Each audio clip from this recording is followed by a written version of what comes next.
오늘 이 PPT에 보이시는 것처럼 아, 아, 성경 속의 역사 네 번째 이스라엘은 어디로 갔는가라는 제목으로 한번 함께 이야기를 나누도록 하겠습니다. 공지해드린 것처럼 출애굽과 이 홍해에 관련돼서 우리가 같이 한번 그림도 보면서 함께 생각하며 말씀을 나누는 시간 갖도록 하겠습니다.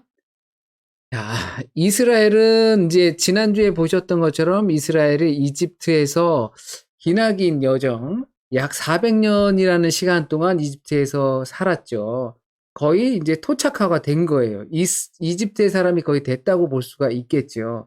그런데 그 사람들이 이제 나오게 된 것을 우리는 출애굽, 이집트를 탈출했다 해서 출애굽이라고 부르고 있습니다. 그러면 거기서 나와서 어디로 갔는가? 우리 너무나 다 잘 알죠? 가나안으로 가는 거죠. 그런데 또 너무 잘 알죠? 바로 가나안으로 가지 못했다라는 사실을. 그래서 이 전체적으로 보면은 출애굽은 단순한 이 장소를 이동하는 것이 아니라 그들의 정체성이 바뀌는 것이다라고 이해를 하면 좋죠. 이집트에서의 400년 동안 전혀 다른 존재로 살았던 사람들에게 모세를 통해서 이 하나님의 각성을 계시를 통해서 이스라엘 사람들이 하나님을 순전히 예배하기 위해 광야로 이동하는 것은 집을 나와 다른 집으로 가는 것이 아니라 그들의 정체성이 완전히 존재 자체가 바뀌게 되는 과정을 우린 출애굽이다라고 이야기할 수 있습니다. 보통 그것을 종의 정체성에서 백성의 정체성으로 바뀐다라고 할 수가 있겠죠. 자, 그러면 이스라엘은 어디로 갔는가? 우리가 지난 시간까지 살펴보았을 때 이제 모세의 출생과 관련돼서 그리고 요셉이 이집트의 총리로 있었다라는 그 이야기, 그리고 힉소스족이라는 이 셈족, 그 가나안 땅에 있었던 그 계열의 사람들이 이집트를 다스렸던 이와 같은 내용, 꼭 요셉은 아니지만 요셉과 같은 똑같이 닮은 어떠한 그 인물이 있었고, 그리고 모세와 같은 그런 그 이야기들이 토판과 이집트의 그 기록 속에 남아있다라는 것을 같이 살펴보았습니다. 그런데 너무나도 애석하게 이 출애굽 사건에 관련되는 사료, 그러니까 비문이라든지 비석이라든지 아니면 문서라든지 아니면 토판이라든지 어느 것도 찾아볼 수가 없는 게 현실입니다. 출애굽이 성경인 기록이 되어 있지만 그것이 다른 역사적 사료들을 통해서 비교하며 확인할 수 있는 부분이 없습니다. 안타까운 일이죠. 그런데 이제 고대 이집트 역사가인 그 마네토라는 사람이 기원전 3세기 사람이죠. 그러니까 기원전 3세기면 이제 그 헬레니즘이 막 번성하고 있을 때쯤이에요. 그러니까 그거는 우리 말라기가 끝나고 예수님이 오시기 전에 그 중간기 배우셨었죠. 그 시기의 사람인 거예요. 그러니까 출애굽 사건은 보통 못해도 1500년쯤으로 이렇게 생각하면 300년, 그러니까 한 1200년 후에 사람이 이와 같은 기록을 남기고 있습니다. 그런데 그 기록도 유대 역사가인 요세푸스에 의해서 마네토라는 사람이 그의 역사책에서 출애굽을 한 이스라엘 백성에 대해서 기록했다라는 요 정도의 서술만 있지 직접적인 것이 남아있지 않습니다. 그렇다면 왜 증거들이 없을까라고 생각할 때 이거는 유목민들, 이스라엘 사람들이 유목민들로 광야 생활을 했기 때문에 그러한 특징들이 있어서 흔적이 남지 않았다라고 생각합니다. 예를 들어서 그들이 머물렀었던 곳에서 진을 치고 또는 하나님께서 이제 장막을 짓게 하셨잖아요. 그 장막을 치고 또 옮기고 했을 때 그 흔적들이 대개는 광야에서 어떤 건축물을 둔 것이 아니기 때문에 그것들이 수천 년 세월이 지나지 않더라도 1, 2년이 지나면 깨끗이 원상복구가 될 수 있는 환경이라는 거죠. 광야라는 환경이 바로 그와 같은 환경이라는 겁니다. 자신들이 어떤 흔적을 남겼을지 모르지만 그런데 그 흔적들이 지나가면서 세월이 지나가면서 사라질 수밖에 없는 그러한 공간이 바로 광야라는 공간입니다. 그러다 보니까 그들이 증거를 남길 수가 없게 되는 것이죠. 그렇다면 이 사료라고 할 수 있는 건 출애굽기, 성경에 나오는 출애굽기에서밖에 없는데 과연 이 자기들 중심, 그 이스라엘 공동체를 중심으로 기록한 이 내용을 우리가 신빙성 있게 생각할 수 있는가? 과연 물론 우리는 신자이고 성경의 이 사본 내용들이 얼마나 신빙성 있는지를 살펴보았어요. 그러니까 신자로서 그것에 대한 신빙성을 가질 수 있어요. 그러나 여타 다른 비교할 수 있는 사료들이 없기 때문에 이 부분을 우리가 고민해야 되지 않을까 생각하는 거죠. 자, 그러면 출애굽 경로를 우리가 한번 살펴보도록 할게요. 출애굽기 13장 17절에서 18절 말씀을 읽겠습니다. 바로가 백성을 보낸 후에 블레셋 사람의 땅의 길을 가까울지라도 하나님이 그들을 그 길로 인도하지 아니하셨으니 이는 하나님이 말씀하시기를 이 백성이 전쟁을 하게 되면 마음을 돌이켜 애굽으로 돌아갈까 하셨습니다. 그러므로 하나님이 홍해의 광야 길로 돌려 백성을 인도하심에 이스라엘 자손이 애굽 땅에서 대열을 지어 나올 때 이렇게 출애굽의 시작에 대해서 이야기를 하고 있습니다. 그러니까 이집트에서 나왔을 때 블레셋 땅 사람들의 길로 가지 않고 광야의 길로, 홍해의 광야의 길로 가게 하셨다. 왜냐하면 기겁을 하고 이제 전쟁을 하면 또 겁나서 애국으로 돌아갈까 봐라고 표현하고 계십니다. 14장 8절 말씀에는 이렇게 말씀합니다. 여호와께서 애굽 왕 바로의 마음을 완악하게 하셨으므로 그가 이스라엘 자손의 뒤를 따르니 이스라엘 자손이 담대히 나갔습니다. 그러니까 그 하나님께서 그 파라오의 마음을 완악하게 만드셔서 그러니까 그가 마음을 돌이켜서 이스라엘을 쫓게끔 만드신 거죠. 그러니까 하나님께서 이스라엘 백성을 홍해로 몰고 그리고 이집트 사람들을 쫓게끔 만들었다라는 겁니다. 이 점을 생각하시면서 우리 그림들을 한번 좀 볼게요. 여기서 보시면 이제 자세히 보이실지 모르겠지만 이제 홍해와 시내산에 대한 이야기인데요. 여기가 이제 제가 이제 이거 돌리고 있는 부분이 바로 고센 땅입니다. 고센 땅. 이스라엘 사람들이 이곳에서 목축을 했었죠.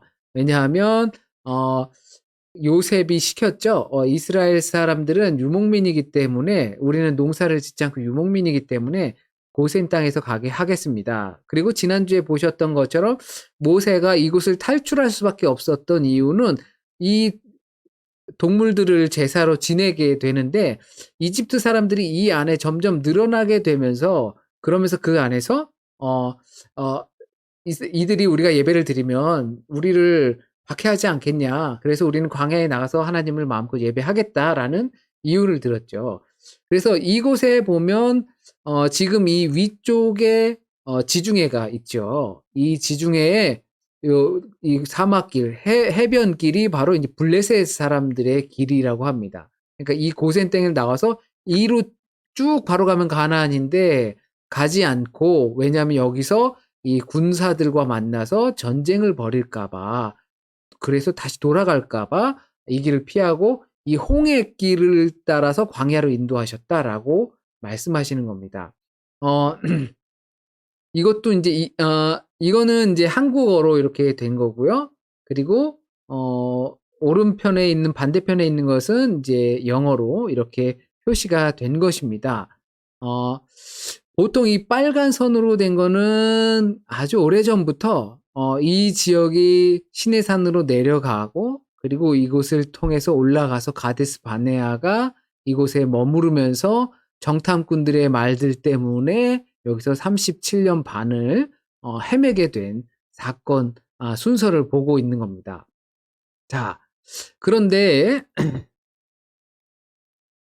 요 그림은 똑같은 그림입니다. 살펴보면 이 고센 땅을 떠나서 같은 지도상에서 다른 길로 이 빨간 길로 지나갔다라고 주장하는 사람들도 있습니다. 그러니까 요 하얀 길은 아 예 직 전통적으로 내려오는 어 광야길 이스라엘이 지나간 길로 기억하고 있고, 그리고 어 최근에 들어서 한 100 년이 채 되지 않았는데요. 그 무렵에는 '이 빨간 선이 되지 않았을까?'라고 하는 주장들이 있었고, 또 이 양쪽에 있는 바닷가가 둘 다 홍해로 불려지고 있습니다. 음 그래서 여기 이 지금 사진에 보이실지 모르겠는데 노란 표지판이 있고 여기가 가짜 신의 산이라고 해 놨어요. 제가 오늘 이걸 준비하면서 어떤 한국 분들의 이런 강연들 목사님들의 강연들을 보다가 '이거는 아닌 것 같은데.'라고 생각하면서 이거를 쪼끔 준비하게 됐습니다. 그래서 여긴 가짜 신의 산이라고 해 놓고, 또 이 다른 노란 쪽에 보면 이 미디안 광야인데요. 이쪽은 진짜 신의 산 뭐 이렇게 기록을 하고 있습니다. 어 오른편에 있는 건 영어로 기록된 죄송합니다. 영어로 기록된 이 부분은 또 역시 그 경로 를 통해서 옮겨진 것이다라고 이야기를 하고 있습니다. 자, 그러면 홍해와 시내산은 과연 어디인가? 방금 전에 보여드렸던 최근에 주장하는 그런 내용들을 보면 그 아까 네. 이 지역 여기가 바로 홍해다라고 생각합니다. 그래서 이스라엘 사람들이 이 고센 땅에서 쭉 나와서 여기서 홍해를 건넜다라고 주장하는 부분입니다.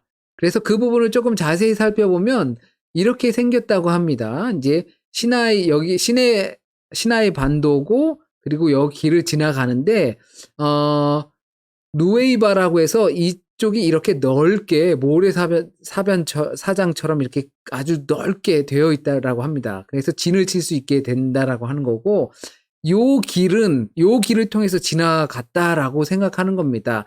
유독 이 부분이 굉장히 평지처럼 이렇게 되어 있다라는 것이죠. 그래서 사람들이 연구하다가 '과연 시내산이 어딜까? 홍해는 어딜까?'라는 것을 연구하고 찾고 하다가 이 부분이 되게 그런 것 같아. 왜냐하면 '이 부분이면 지나갈 수 있을 것 같아.'라고 생각하는 거죠.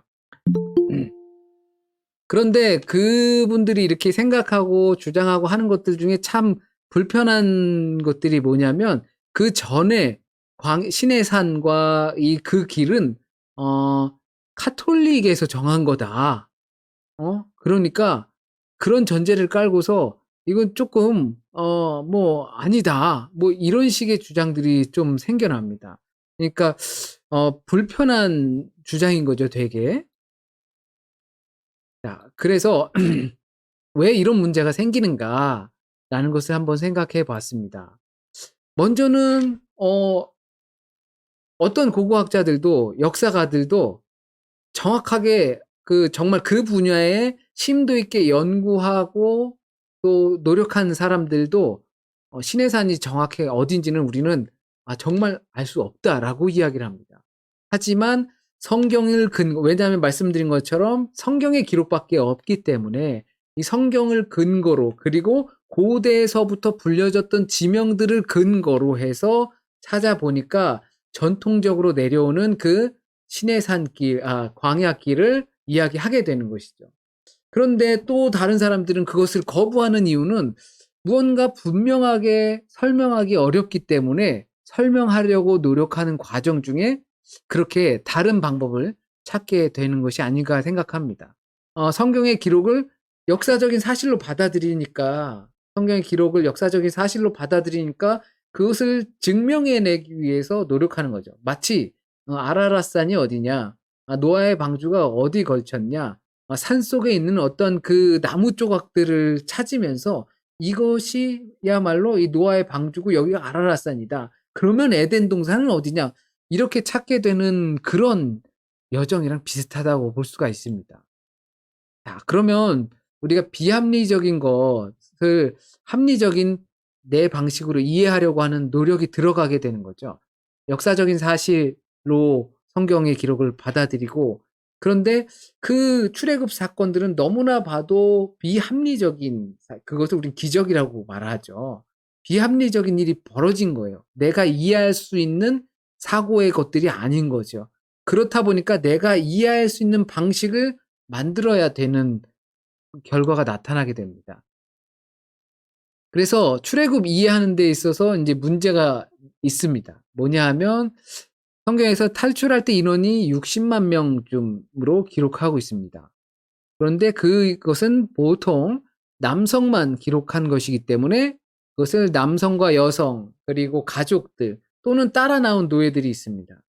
그것들을 따지면 200만 명, 250만 명 이렇게 될 수 있다는 거죠.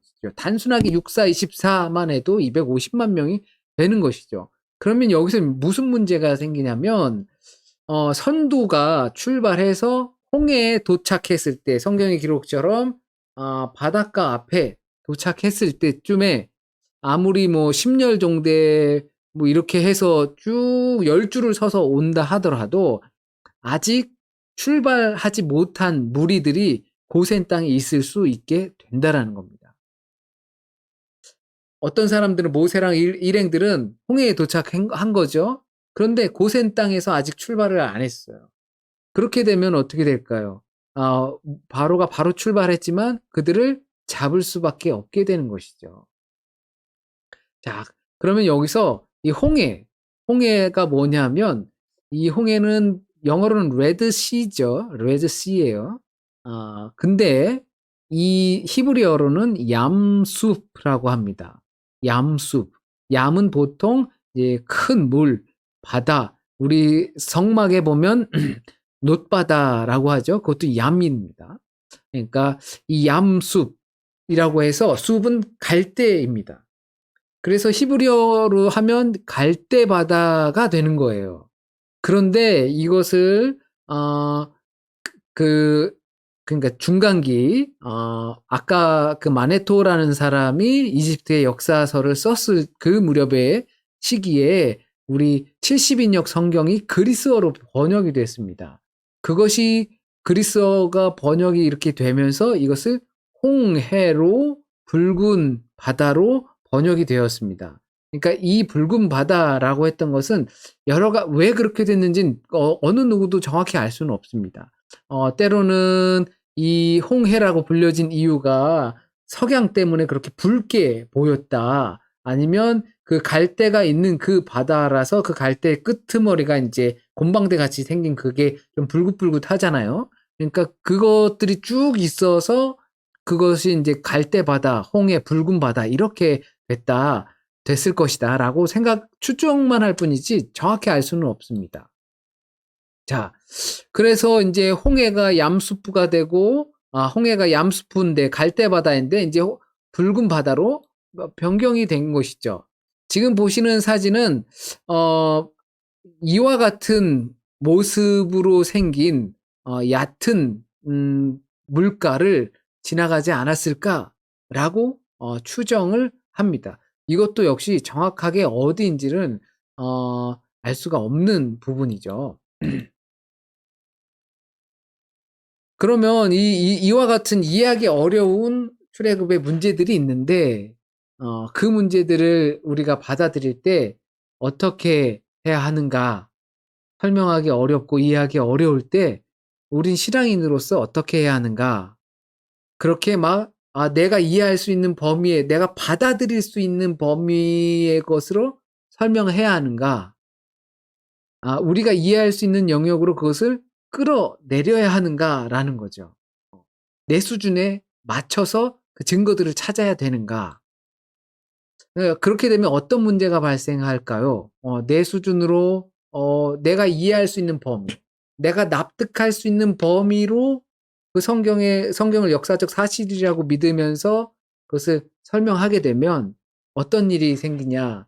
하나님이 그렇게 별로 한 일이 별로 없게 되지 않을까요? 이런 것들을 우리가 한번 생각해 봐야 합니다.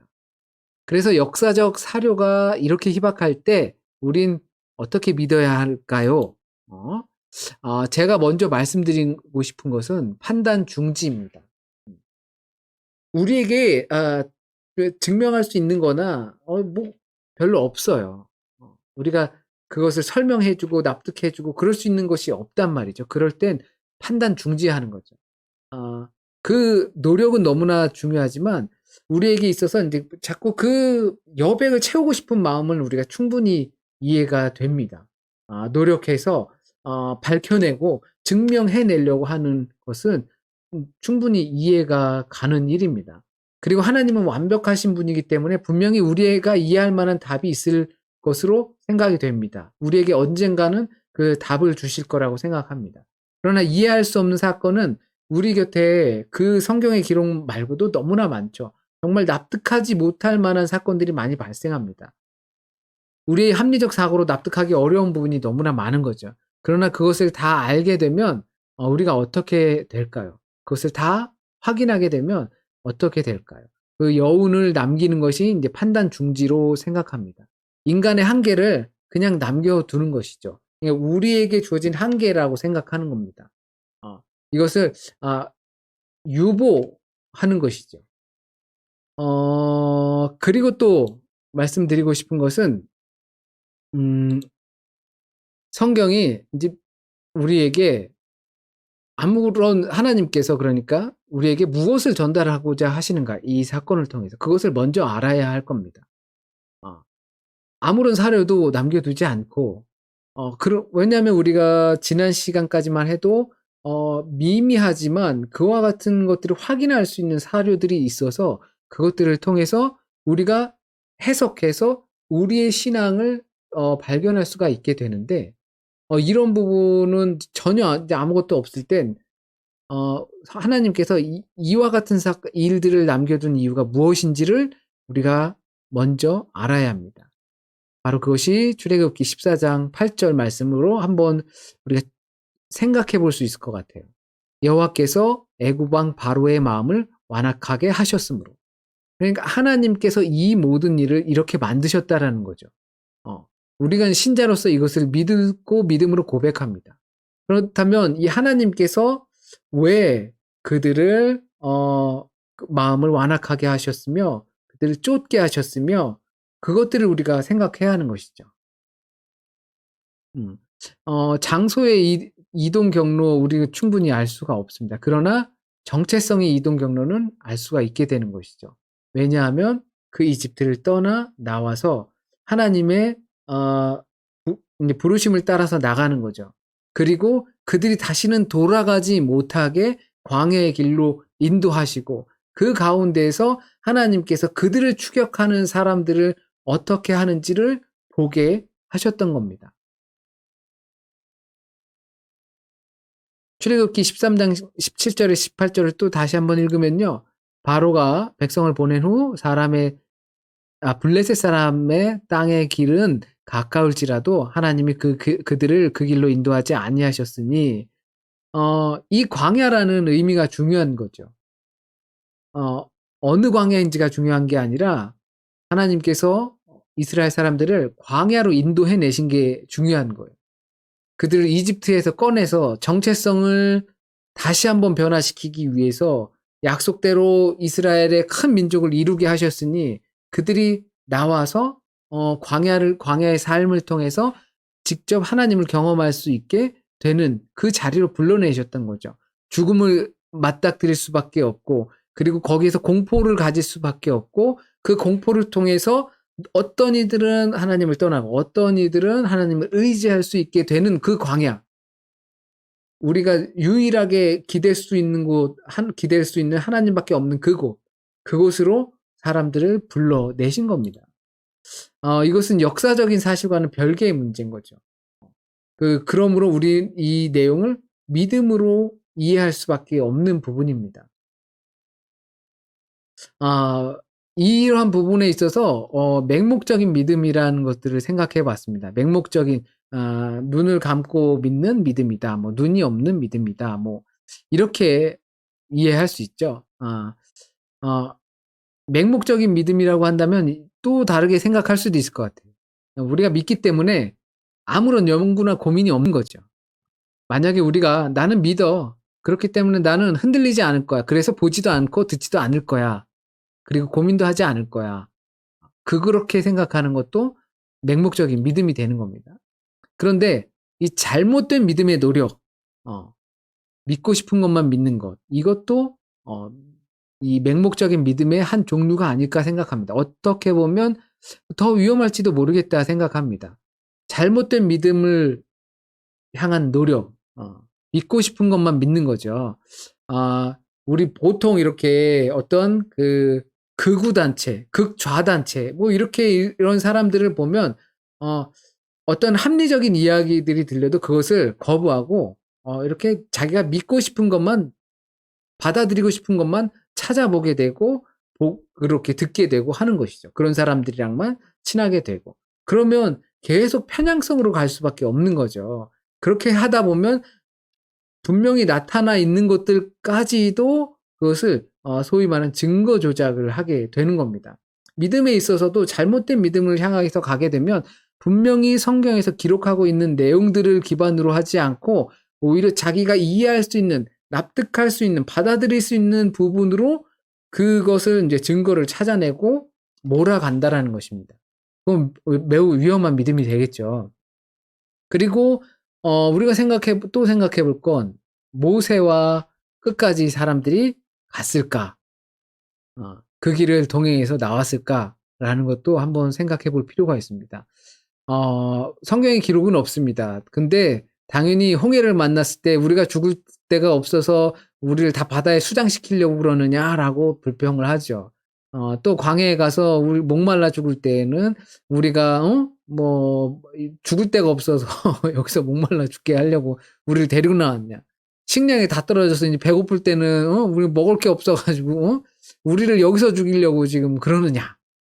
정말 수없이 계속 그랬죠. 그러면서 많은 사람들이 떨어져 나갔을 것이고 또한 하나님의 심판을 받은 자들도 있지요. 그리고 모두가 홍해를 건넜을까? 그렇지도 않을 거라는 생각이 있습니다. 홍해는 하나님께서 그들을 데리고 오신 거죠. 그 길로. 그리고 왜 데려오셨느냐?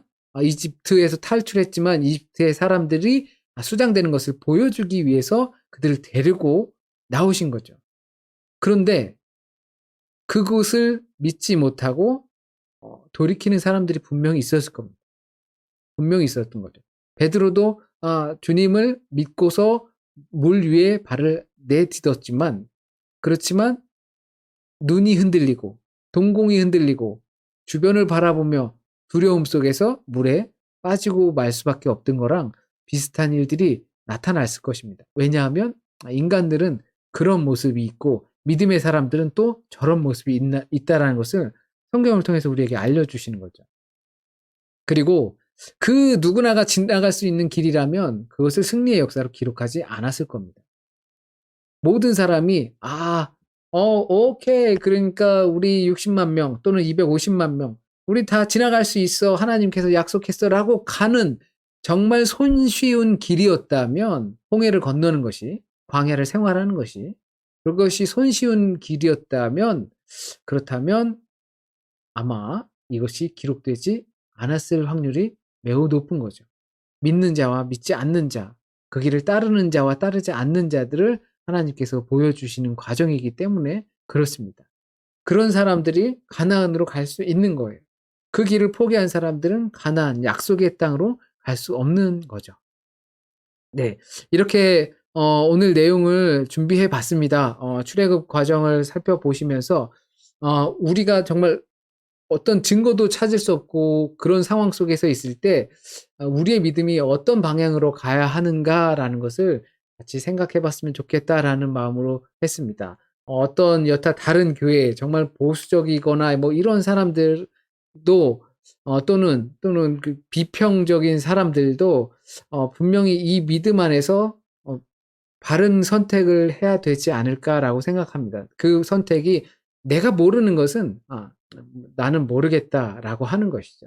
부족한 것에 대해선 부족한 것 가운데에서 하나님께서 우리를 믿음의 길로 인도해 주실 것을 성령의 지혜로 깨닫게 할 것을 또한 알게 해 주실 것을 우리가 구해야지 잘못된 증거들을 찾고 성경에서 오히려 반대되는 것들을 가지고 이거 봐라라고 하는 그러한 잘못된 믿음의 노력들이 없길 바라는 마음에서 이렇게 짧게나마 준비를 해 보았습니다. 저희 같이 마이크 켜시고 같이 또 나누시면서 또 더 풍성한 시간을 만들어 가겠습니다.